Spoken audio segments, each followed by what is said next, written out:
ہے کہ آسیہ نے 150 لوگوں کے سامنے اعتراف کیا اپنے گناہ کا اور آپ نے اس کو بے گناہ قرار دے دیا. اس نے کہیں بھی اعتراف نہیں کیا. انفیکٹ وہ جب میں جیل گیا تھا اس نے وہاں بڑے کھلے اور بڑے واضح طور پہ رسول پاک کے بارے میں جو انہوں نے کہا کہ مجھے پورا ان پہ یقین ہے، اور ہر طریقے سے انہوں نے کہا کہ میں نے ایسی کوئی بات نہیں کی اور میں نے کبھی بھی نہیں کی، اور مجھے دباؤ کے ذریعے اور مجھے مارا بھی ہے اور سب کچھ کیا ہے، لیکن وہ کہتی ہے کہ میں نے کبھی ایسے الفاظ استعمال نہیں کیے رسول پاک کے بارے میں. تو میرا خیال ہے جس بندے پہ الزام لگا رہے ہو، جب وہ کہہ رہے ہیں ساری دنیا کے آگے، پریس کے آگے، کہ میں کبھی بھی نہیں ایسے کہہ سکتی اور میں ان کی پوری طرح عزت احترام کرتی ہوں، تو پھر کیوں اس طرح کی باتیں کی جا رہی ہیں؟ آپ نے اس کے بے گناہی کی بات کی اور خود آپ پہ یہ الزامات لگا دی گئے کہ آپ کس طریقے سے توہین کے مرتکب ہو رہے ہیں، تو اور آپ کو پتا ہے کہ مذہبی یہاں پہ دباؤ بھی بہت ہوتا ہے، تو آپ کو یہ ڈر نہیں لگا یہ ساری باتیں؟ دیکھیں، بات یہ ہے کہ الزام لگانا اس طرح کے میرے پہ، یا میں نے جس طرح بھی کہا ہے، کئی لوگوں نے کہا ہے کہ اس قانون پہ نظر ثانی کی جائے. تو اس میں نون لیگ کے لوگوں نے کہا ہے، اس میں عمران خان نے کہا ہے، اور بھی بڑے لوگوں نے کہا. سر میں کہہ رہا ہوں جو آپ کے خلاف فتوے نکل جائیں اس سے. دیکھیں، یہ جو آسیہ کا کیس ہے، یہ ایک ایسا کوئی ہمارے اسلام کو کوئی خطرہ نہیں، نبی صلی اللہ علیہ وسلم کو کون ان کی شان میں کوئی قریب کوئی کسی قسم کی بھی گستاخی کر سکتا ہے. لیکن اس میں نقصان بڑا ہے. اگر وہ عورت کہہ رہی ہے کہ میں معافی مانگتی ہوں، میں نے نہیں کیا، تو ہمیں وہ ساری چیزیں لینی چاہیے اس کے سامنے. میں نہیں سمجھتا کہ ہمیں بلاسفمی کے نام پہ یہ کرنا چاہیے. اور جہالت کی وجہ سے یہ ہوا. فرسٹ کیپٹل بھی انہوں نے لانچ فرسٹ کیپٹل کی سینکڑوں لوگوں کو نہیں، ہزاروں لوگوں کی ملازمتیں ملی. یہ سلمان تاثیر ہے، یہ وہ اس کا برین ہے. دوسری طرف جو ممتاز قادری ہے، اس کی کنٹریبیوشن ریاست کے لیے صرف ایک ہے کہ وہ اس ریاست میں پیدا ہو گئے. پھر ان کے حامی وکلا جو ہے گلے لگ کے اس فیصلے پہ کیوں روتے رہے؟ اس لیے روتے رہے کہ ہمارے ہاں یہ جو لوگ سمجھتے ہیں نا کہ رسول اللہ کی محبت میں اس طرح کے اقدامات کیے گئے، اس طرح کا جو قدم ہے وہ محبت میں نہیں، وہ مذہب سے عدم واقفیت اور جہالت کی وجہ سے یہ ہوا. السلام علیکہ یا رسول اللہ، الصلاۃ والسلام علیکہ یا حبیب اللہ، یا رسول اللہ تیرے چاہنے والوں کی خیر. بات یہ ہے کہ ہم ایک واضح طور پہ پیغام دینا چاہتے ہیں، اور پیغام یہ ہے کہ اس طرح ایک بے بس غریب خاتون کو اس طرح اس کالے کا قوانین کے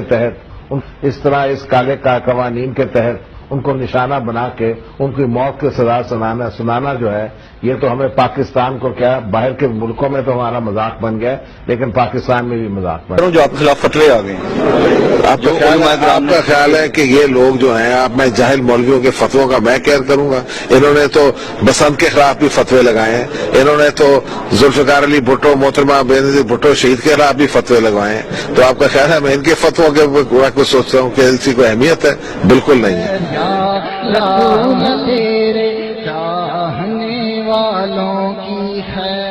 قادری نامی شخص جو کہ بظاہر پرسکون انداز میں کہہ رہا ہے کہ اس نے سلمان تاثیر کو قتل کر دیا صرف اس لیے کہ وہ گستاخ رسول تھے. ہم آپ کو ایک بار پھر سناتے ہیں کہ ممتاز قادری نے کیا کہا. سرکار نے غلامی میں قبول کیا. یہ کیوں مارا؟ گستاخ رسول بتاؤ نا. گستاخ رسول کی سزا موت. فیصلہ سنایا گیا ہے. ممتاز قادری کو سزائے موت سنائی گئی ہے. 4 جنوری 2011 کو سلمان تاثیر کی حفاظت پر مامور ایلیٹ فورس کے اہلکار ممتاز قادری کو سزائے موت سنائی گئی ہے. میں محمد ممتاز حسین قادری نے نہ صدر کو رحم کی اپیل کی تھی، نہ کی ہے، اور نہ ہی کبھی صدر پاکستان سے رحم کی اپیل کروں گا. غلامان محمد جان دینے سے نہیں ڈرتے، یہ سر کٹ جائے یا رہ جائے وہ پرواہ نہیں کرتے. ممتاز قادری ہر دم تیار ہے انشاءاللہ عز و جل. باقی ہم نبی کی عزت اور نموز کے اوپر جو ہے نا، یہ تو ایک بیٹا کیا، ہمارا جتنا بھی جو کچھ بھی ہے نا، ہم دینے کے اوپر تیار ہیں انشاءاللہ. یہ تو میں اور بڑی باتاں جڑیاں اسلام جلو اسلام ہے وے اسلام وہ نہیں جڑا کافر دہشت گرد فلان گرد یہ سب کچھ خود ہے. آپ سے بڑا کوئی پرامن نہیں. میں بی بی سی دے نمائندے نو کیا، میں آکھا 1400 سال دی تاریخ جاہل تو جاہل بھی کوئی مسلمان گزرے ہوئے جناب عیسیٰ علیہ السلام دے خلاف انہیں ایک جملہ نہیں کیا 1400 سال ساری تاریخ ہے تو میں کہا تسی فلمہ بنا کے سانو کہنے امن نہ رہو پھر تسی کہنے مسلمان انتہا پسند ہیں میں کہا جناب عیسیٰ نو کوئی مننے نہیں تو مسلمان ہی نہیں ہو سکتا پھر میں انہوں دوسری گل کی تھی میں کہا تسی ساڑا قرآن جلایا تسی ساڑا قرآن لیٹرینہ میں سٹیا گٹرہ میں تسی سٹیا 400 قرآن دے نسخے بلگرام بیس تے امریکی فوجیاں جلائے میں کہا میرے نال تو چل کسی دیہات جس نو سدھا کلمہ بھی نہیں نہ آندا ہوئے گا انہوں میں سامنے 2 تہاڈیاں کتاباں رکھاں گا یہود و نصارہ دیاں دوہاں دیاں تورات تے انجیل تے میں اس بابے نو کہاں گا بابا اے اس کتاب دا ورقہ ہے جو موسیٰ علیہ السلام تے نازل ہوئی میں کہا انہیں چم کے اکھا تے نہ لایا تو پھر گل کریں تو میں کہا تسی سانو دین پڑھانا چاہتے ہو معذرت کا ہانا دین نہیں ہے یہ جو امن کی بات کرتے ہیں نا یہ بغیرتی کی بات کرتے ہیں اسلام ہاں یہ بغیرت کیا چاہتے ہیں یہود و نصارہ کے سامنے سر جھکا لو ایسے تو نہیں نہ ہو سکتا یہود و نصارہ کے سامنے ہم کیسے سر جھکا لے وَلَن تَرْضَ عَنْكَ الْيَهُودُ وَلَا النَّصَارَىٰ حَتَّىٰ تَتَّبِعَ مِلَّتَهُمْ یہ قرآن کی نص ہے فرمایا میرے حبیب قیامت تک امت کو دس دو یہودی نصرانی ہو تو اس وقت تک تو تے راضی نہیں ہو سکتے جدو تک اسلام چھڑ کے تو یہودی نصرانی نہیں ہو جاتے جدو قرآن کی نص ہے تسی یہودیاں نو کتنا راضی کرو گے کتنا تسی نصرانیاں نو راضی کر ایک ہی صورت ہے اسلام چھڑ دو آج راضی آیا اور جس شان و شوکت سے آیا تو آنکھیں ڈھونڈ رہی تھی اس منظر کو دیکھنے کے لیے اور دل تھے کہ سینوں میں لرز رہے تھے اور ہجوم بے قرار تھا تا حد نظر لوگوں کا ہجوم تھا اور عقیدتوں کے منظر نامے تھے اور سسکیاں اشک آہیں اور جو ہے وہ غم مسرت کی کیفیات کا ہجوم ایک طرف دکھ تھا کہ ہم کچھ نہیں کر سکے اور دوسری طرف اس کی قسمت پہ رشک آ رہا تھا کہ ہفت تکلیم کے شہنشاہ کو وہ اعزاز نہ ملا ہوگا جو اعزاز اس فقیر کو نصیب ہو رہا ہے وہ ایک گمنام سپاہی اسے کون جانتا تھا زمانے کے اندر آج مشائخ کی آنکھوں کی پتلیوں پہ بیٹھا ہوا تھا آج وہ دلوں کے اوپر راج کر رہا تھا آج کلیجے اس کو دیکھ کر کے اور اس کے تربت کو دیکھ کر کے اور اس کے جنازے کو دیکھ کر کے ٹھنڈے ہو رہے تھے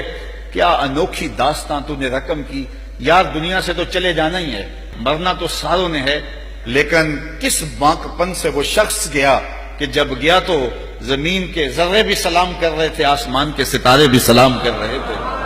اہل علم و دانش اہل فکر صاحب رائے اور عوام کیا عقیدتوں کے مناظر دیکھنے کو مل رہے تھے تو جس ڈھب سے کوئی مقتل میں گیا وہ شان سلامت رہتی ہے اللہ تعالیٰ جل شانہ کی بارگاہ میں دعا ہے کہ وہ غازی ممتاز کی قبر پہ کروڑوں رحمتوں کا نزول تھا کہ یہ وطن تو محبت رسول کا وطن ہے یہ تو کریا عشق رسول ہے تو کیا اس وطن کے اندر ایسا ہو گیا جس کا کم از کم ہم نے نہیں سوچا تھا ہم یہ کہتے تھے کہ یہ کبھی ہوگا بھی نہیں کہ یہ بے غیرت تو یہ ہیں ہمیں اس بات کا یقین ہے اس میں کوئی شک نہیں ہے